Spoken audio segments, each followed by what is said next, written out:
Hi, and welcome to the videos for the Madonna University Student Teaching Evaluation utilizing the Danielson Framework. My name is Tom Bell, and I'm the Director of Accreditation here at Madonna University in the College of Education. I've created 3 videos to help you, the student teacher or intern as we're referring to them, the cooperating teacher, and the university supervisor understand the evaluation process that will occur during the student teaching experience. Each of the 3 videos will highlight a different element of the overall process. One video will provide context for the Danielson Framework. One video will provide an overview of the scoring process and the triad meetings that will occur at both the midterm and the final. And one video will review the actual rubric language and discuss a preponderance of evidence and how to score using the form. This video's goals are aimed and designed to review the scoring process and provide a review for the purpose of the triad meetings between the intern, the cooperating teacher, and the university supervisor, as well as discuss expectations for the intern at both the midterm and at the final. The scoring form will be completed twice throughout the student teaching experience, once at the midterm and once at the final, and it is to be completed individually by the intern, the supervisor, and the cooperating teacher. First, each individual will begin by filling out this page by placing the intern's name, the date of the evaluation, the cooperating teacher's name, the grade level in which the intern is placed, the subject matter or primary subject matter that the intern is teaching, the school district name, the semester in which the student teaching experience occurs, the year, and the supervisor's name, and then checking one of these 2 boxes for midterm here and final here. The intern, supervisor, and cooperating teacher will provide whole number scores corresponding with the rubric language, which I will review in another video, for each of the Danielson's 22 components at both the midterm and the final. Once each individual has had an opportunity to do the midterm review, the university supervisor will contact the cooperating teacher and schedule a meeting at the midway point for the midterm and at the final. The meeting will include the cooperating teacher, the supervisor, and the intern, and they will discuss the ratings for each component for the Danielson review. This meeting should take approximately an hour.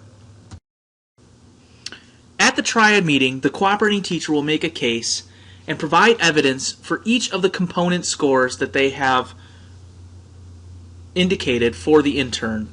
As seen here on this score form, the cooperating teacher rated the intern a 4 for component 2A, which 4 is distinguished or highly effective.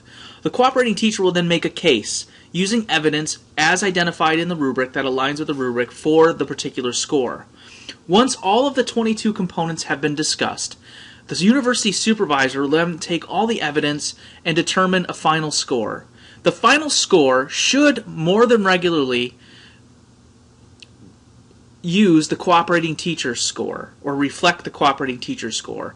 However, evidence may suggest in certain cases that the final score might differ from the cooperating teacher based on the intern's evidence that they provide and the supervisor's evidence that they provide.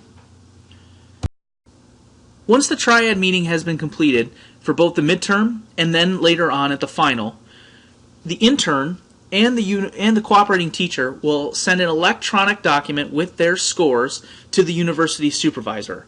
The university supervisor will then fill out a master copy which will contain rankings from the intern, the supervisor, the cooperating teacher, and a final score for all 22 components. Additionally, the university supervisor then will compile the notes from the electronic copy sent by the cooperating teacher, the intern, and their own notes into this master document for each domain.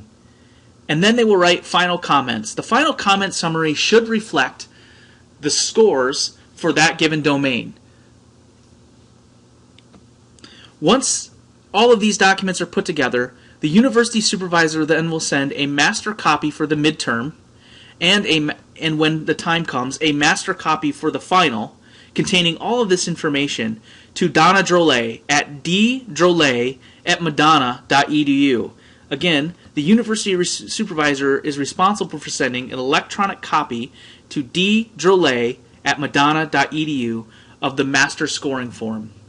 It is important that the intern, the supervisor, and the cooperating teacher, while they might take notes via hand, to eventually transpose all hand notes into electronic copies, as all the paper trail must reflect an electronic trail. So, for example, again, the intern and the cooperating teacher will send an electronic copy to the supervisor of their individual scoring and notes, and the supervisor then will compile all these notes, put them in a master form, and send them to Donna Drolet. Please remember that a rater is not permitted to give half scores. Again, the scores must reflect whole scores, particularly in the final ranking. It is expected at the midterm, by the time of the midterm, the final score for each of the components should be at minimum basic/minimally effective or level 2 on each of the components. However, we do expect that a majority of the components be rated at a 3 or 4 level, as that is the required outcome in the final. It would be too challenging for a student to have all 2s on all 22 components at the midterm to move to a level 3. Because at the final, it is expected that a candidate or an intern receives almost all 3s and 4s for each component within each of the 4 domains.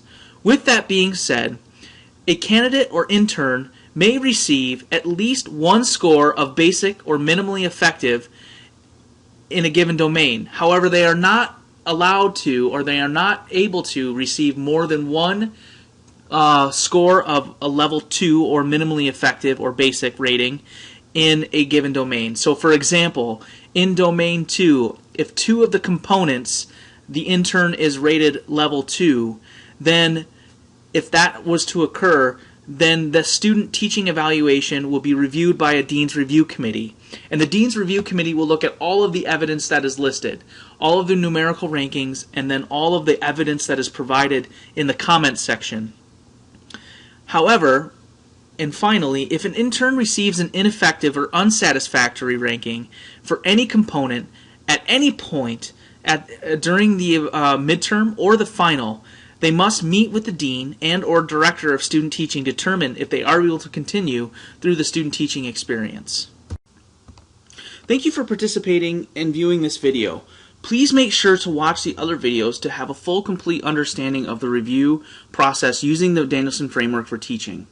My name is Tom Bell, and I am the Director of Accreditation at Madonna University. Should you have any questions regarding the contents of this video, please do not hesitate to contact me via email at thbell@madonna.edu. Again, that's thbell@madonna.edu. Thank you and have a great day.